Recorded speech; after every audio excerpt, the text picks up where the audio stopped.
Hey everyone, welcome back to Dan's Chess Lounge. So today we have the start of the 2023 FIDE Championships. Well, we have the number 2 player in the world, Jan Nepomniachtchi, and he's going to be playing against the number 3 player in the world, Liren.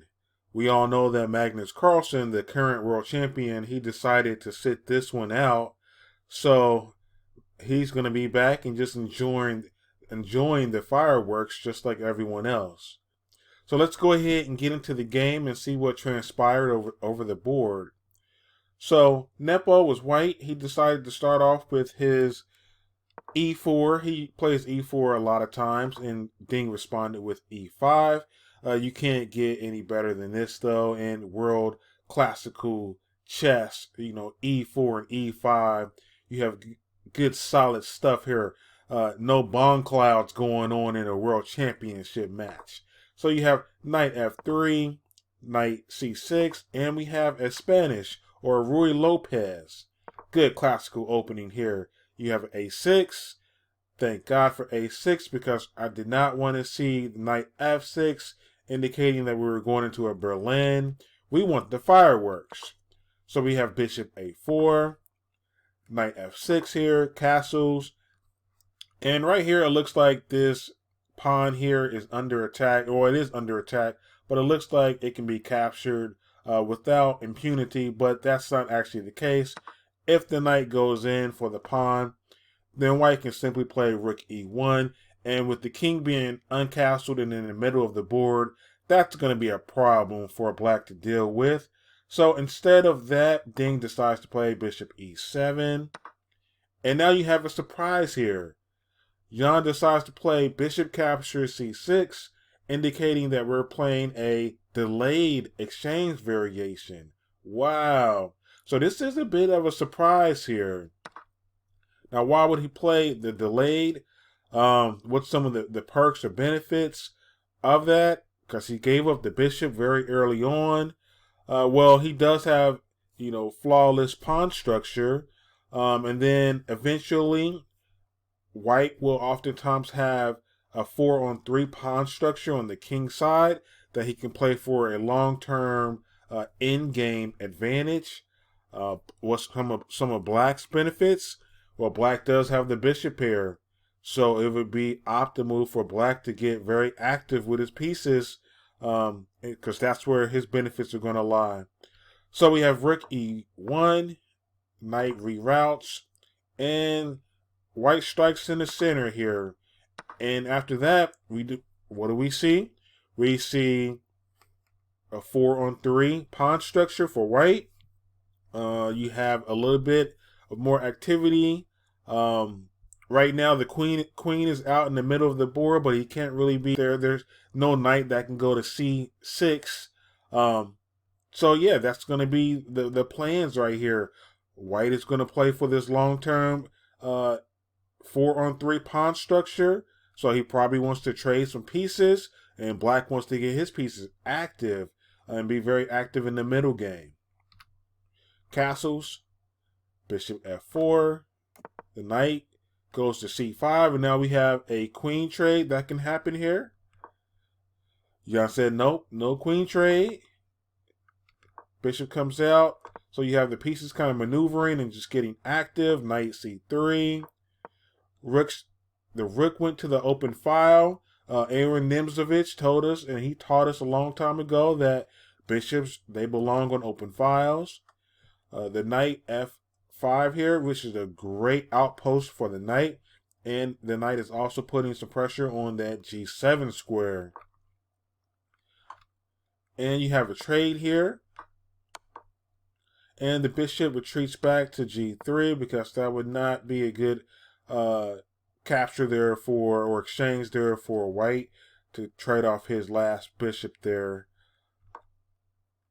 Now you have bishop h5. The light square bishop for black for Ding, it's not really in a good spot there.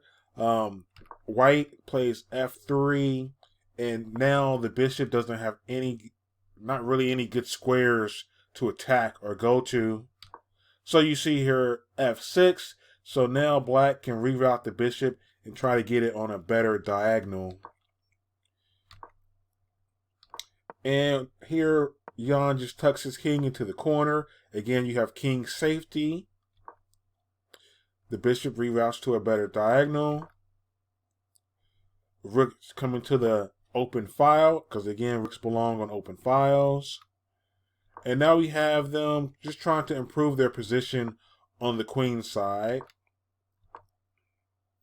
And now you have the knight rerouting to a better square. A pair of rooks come off the board. And now Jan plays rook to d3. See, so both players are fighting for the one and only open file on the board here. So Jan would like for Ding to capture the rook, and then he can reclaim that open file with his queen. Like this here. And then now Jan will have control over the open D file. But Ding did not play that. Let's see what Ding played instead. So instead, Ding played c5 here, which is a good move here because it takes squares away. It allows maybe black's knight to come to d4 at some point, or more importantly, it can keep white's knight from going to d4. So it's taking squares away, getting more space on the queen side as well. Queen d2, c6, and now you do have the trade of the rooks. Queen goes to f4, and this can be a good attacking move here. If white's queen gets into c7, then he can wreak all types of havoc there on the queen side. Especially if black trades the queens once he gets to c7. So that's a good potentially attacking move there. So you have b5. Okay, so the queen goes to b8 here, and this can be trouble for black here, especially once the bishop goes to c7. Then you would have, of course, two attackers on the knight there.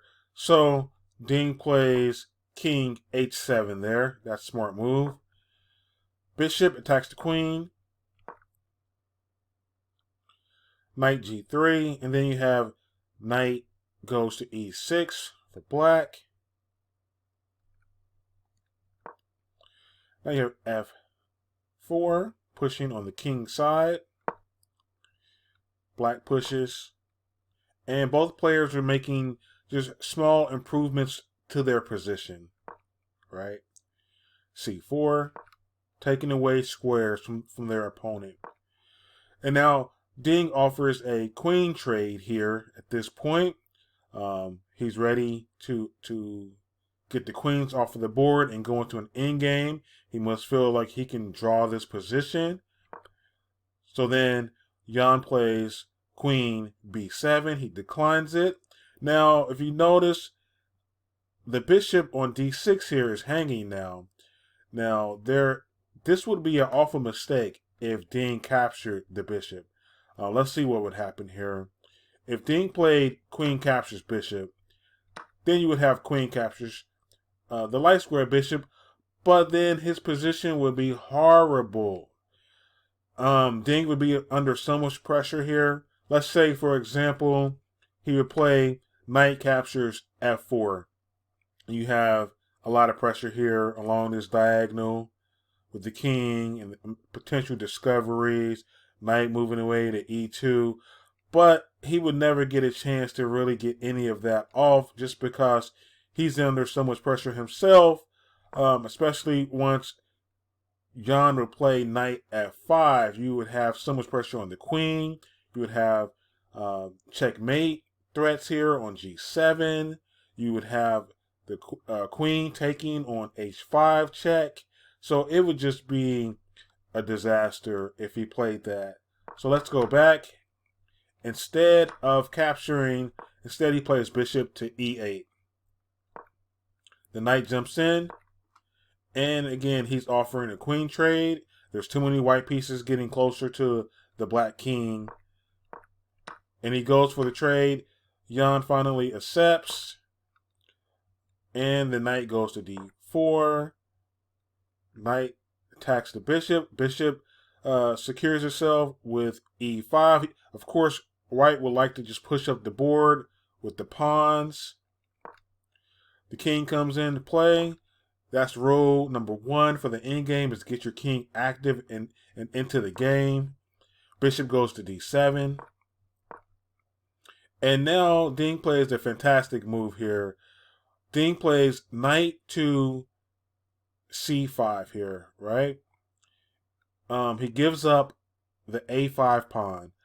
But what he would like to do is he would like to move his knight into d3, and then he would attack the b2 pawn as well. So then it would really take all the poison out of the position. Jan accepts. He captures. First, he has to play this move here, king f7. That way, before he moves his knight, that way the pawn won't just march up the board here. So then Jan plays bishop b4. There's nothing better really to do. But then he goes into d3, which attacks that pawn there. Check. And then he captures the pawn, but then Ding is able to capture the pawn on b2. So now you really have a lifeless position with opposite colored bishops here. The players make a few more moves to shore up their positions. But then it's really nothing else to play for after this. The players agree to a draw here. With opposite color bishops here, there is not really any improvement that either player can make. There's no progress that can happen. Overall, it was a pretty typical first day for the FIDE World Championship. Both players probably felt some nerves. Jan did surprise Ding, I'm sure, with his opening by playing the delayed exchange variation. Jan may feel a little frustrated that he wasn't able to make anything else happen in the game. He kind of had a little small edge for most of the game, but nothing major, nothing significant. Ding can rest easy tonight knowing that he held a good game. We'll see what happens for round number 2. It's off to a good start. I hope you guys enjoyed the game. Don't forget to like, comment, and subscribe. Stay tuned for more.